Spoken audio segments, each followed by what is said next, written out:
అది కర్మని తొలగించి జన్మల నాశనం చేస్తుంటాం. అంటే మనకి శంకరాచార్యుల వారు అంటారు చూడండి, పునరపి జననం పునరపి మననం పునరపి జనని జఠరే శయనం. మళ్ళీ పుట్టడం, మళ్ళీ చావడం, మళ్ళీ అమ్మ కడుపులో 9 నెలలు ఉండడం, మళ్ళీ బయటికి రావడం. అలాంటి జన్మల పరంపరని నాశనం చేస్తుంది. ఒక్కసారి అందులోంచి వెళ్తే కొన్ని పదుల జన్మలని పోగొట్టుకోవచ్చు అని పెద్దవాళ్ళు చెప్పారు. అందుకని అలా అంటే మనకి శంకరాచార్యుల వారు అంటారు చూడండి, పునరపి జననం పునరపి మననం పునరపి జనని జఠరే శయనం.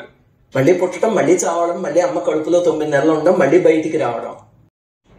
తిరువన్నామలైలో ఒక మహాసిద్ధుడు ఒక ఆయన ఉండేవారు. ఆయన అందులో 2 యంత్రాలని ప్రతిష్ఠించారు నేల మీద. అందులో 2 గదుల్లో ఉన్నాయని చెప్పాను కదా. ఆ మొట్టమొదటి గదిలో నేల మీద కింద ఒక యంత్రమును, ఆ 2వ గదిలో పాదాలు ఉన్నాయి, దాని కింద ఒక యంత్రము ఉన్నాయి. వాటిని తాకుతూ మన శరీరాన్ని బయటికి తీసుకొచ్చాం అనుకోండి, అప్పుడు ఆ యంత్రాల శక్తి వల్ల మన శరీరంలో అలసట పోతుంది అని పెద్దలు చెప్పారు. ఇది చెప్పగానే 2 అనుమానాలు వచ్చేస్తాయి. ఏమిటంటే ఆవిడ మొట్టమొదటి కింద యంత్రం ఉందంటున్నారు, మనం నా కాళ్ళతో రావచ్చా అని. ఆయనే రమ్మని చెప్పారు ఆ ప్రతిష్ఠించిన ఆయన. ఇంకా మనకేమిటి బెంగా. రెండోది ఏమిటంటే, అదేమిటంటే ఊరికి యంత్రాల నుంచి అలా వచ్చేస్తే శక్తి వస్తుంది అంటే, ఆ ప్రతిష్ఠించిన ఆయన ఎవరో తెలిస్తే అప్పుడు అవి ఏ యంత్రాలు అర్థమవుతాయి. కానీ ఆయన ఎవరో మీకు వీడియో చివరిలో చెప్తాను. ఇంకా మూడవది ఏమిటంటే, ఆ ఇడుక్కు పిళ్ళయ్య ఒక గొప్ప ఇంజనీరింగ్ మార్వెల్. అసలు మీరు బయట నుంచి చూస్తే మనం పడతామే ఇందులో అనిపిస్తుంది. సన్నటి సందు అనమాట. అంటే తల్లి గర్భంలోంచి బిడ్డ బయటికి ఎలా వస్తాడో ఆ అనుభవాన్ని ఇస్తుంది ఇడుక్కు పిళ్ళయ్య. అందుకని సన్నటి సందు ఉంటుంది, బయటకు వచ్చేది ఎలా వస్తామో అనిపిస్తుంది. అస్థి పంజరం కొలతలు ఉంటాయి కదా, అవి లావుగా ఉన్న వాళ్ళకైనా సన్నగా ఉన్న వాళ్ళకైనా దాదాపు ఒకేలా ఉంటాయి. అంటే పేరు ఇదైకాటు సిద్ధార్. ఆయన తమిళనాడులో ఇదైకాడు అనే ప్రదేశంలో జన్మించారు. అందుకని ఆ ఊళ్ళో పుట్టారు కాబట్టి ఆ పేరు పెట్టారు అనమాట. తమిళనాడులో 18 మంది సిద్ధర్లు తెలుసు కదా మనకి.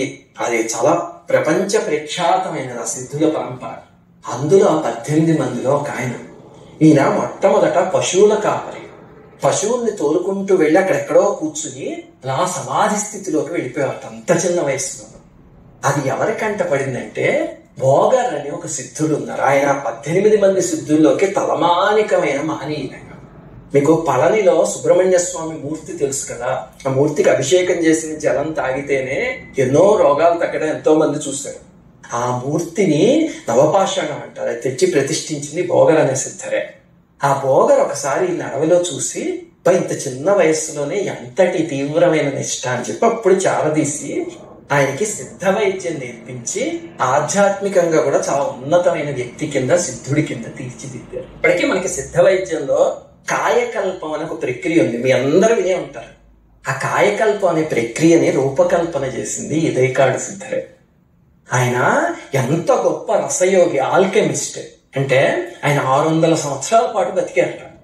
అలాగనే ఆయన దగ్గర పశువులు ఉండేవి కదా, వాటికి కొన్ని మూలికలతో ఆహారం పెడితే ఈ ద్రవిడ దేశంలో మొత్తం కరువు వచ్చి ఎన్నో పశువులు చనిపోయినా సరే ఈయన దగ్గర ఉన్నవి మాత్రం పుష్టిగా ఉండి చక్కగా పాలిచ్చింది. రసవైద్యంలో అంతటి సిద్ధులు. అంతేకాదు ఆధ్యాత్మిక విద్యలో కూడా చాలా గొప్పవారు. మీరు ఇప్పుడు ఆలయాల్లో నవగ్రహాలను చూస్తారు కదా, చూడండి, ఎప్పుడు నవగ్రహాలు చూసినా ఒక గ్రహం ఇటు పక్కకి, ఇంకొకటి అటు, ఇంకొకటి ఇటు అలా తిరిగినట్టు అమరిక ఉంటుంది 9టికి. అది మీరు ఎప్పుడైనా గమనించారో లేదో.